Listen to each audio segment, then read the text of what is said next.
Hi అండి. ఇవాళ అయితే నేను ఆకుకూర తాలింపు వేస్తున్నా. ఇది తోటకూర అనమాట. తోటకూర తాలింపు చాలా బాగుంటుంది. మామూలుగా విటమిన్స్ కూడా దొరుకుతాయి కదా ఇందులో. అయితే నేను తోటకూర చేస్తున్నాను రైస్లోకి. అయితే మీరు అంటే తోటకూరని మీరు ఎలా చేసుకుంటారో ఒకసారి కామెంట్ బాక్స్లో అయితే కామెంట్ చేయండి. నేనైతే ఇలాగ సింపుల్గానే ఇట్లా తాలింపు వేసుకున్న తర్వాత అంటే ఫస్ట్ అంటే కట్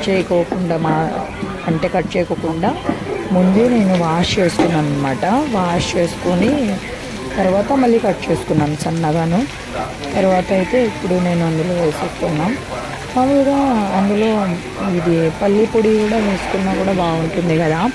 అయితే పల్లి పొడి అయితే ఏం లేదు, ఊరికే సింపుల్గానే ఇట్లా వేసుకుంటున్నా. అయితే ఎలా ఉందో ఒకసారి అయితే మీరు చెప్పండి, కామెంట్ బాక్స్లో అయితే కామెంట్ చేయండి. అయితే ఇప్పుడైతే అవి అంటే ఆకుకూర అయితే నేను వేసేసిన తర్వాత కాస్త అంటే ఒక ప్లేట్ అలా పెట్టేస్తే కినా మళ్ళీ బాగా మగ్గిపోతుంది. ఇంకా ఏం ఫ్రెండ్స్, మీరు ఎలా ఉన్నారు, ఇంకా ఏంటి చెప్పండి. చాలా చాలా చాలా థ్యాంక్ యూ అండి. అందరి సపోర్ట్ వల్ల నా సబ్స్క్రైబర్ ఇప్పుడు ఇంతవరకు వచ్చింది.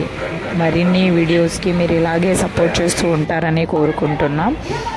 అయితే ఇప్పుడైతే అంటే మామూలుగా టమాటాలు పైన అంటే ఆకుకూర వేసేసిన తర్వాత పైన వేసుకున్న అంటే ఆకుకూర తొందరగా మగ్గిపోతుంది. కొంతమంది కొద్దిగా వాటర్ వేసుకుంటారు కదా, అంటే వాటర్ ఏమీ లేదు, అంటే డైరెక్ట్గా ఆకుకూర అవన్నీ వేసిన తర్వాత మధ్యలో పైన టమాటాలు వేసుకున్నా కూడా బాగా మగ్గిపోతుంది. ఇప్పుడైతే ఆల్మోస్ట్ కాస్త మగ్గిపోయింది. అయితే ఇప్పుడైతే నేను రైస్లోకి కాస్త అంటే లెమన్ రైస్ ఉందన్నమాట, అందులో అయితే నేను పల్లి పొడి అంటే చేసుకుంటున్నా. అయితే చూడండి మగ్గిపోయింది, ఆల్మోస్ట్ అయిపోయింది. చూడండి అయిపోయిందండి. అయితే పల్లి పొడి కూడా మేము చేసుకుంటున్నాము చూడండి. అయితే మా మార్నింగ్ ఉగ్గాని తింటాం కదా, ఎందుకో నాకు నైట్ తినాలనిపించింది ఉగ్గాని. అయితే నేను చేసుకున్నా ఉగ్గాని. తర్వాత అయితే పల్లి పొడి చేశాను. పల్లి పొడి అదిగోండి పల్లి పొడి. మామూలుగా అంటే రోకల్లో నేను చేయలేదు, లేట్ అయిపోయింది.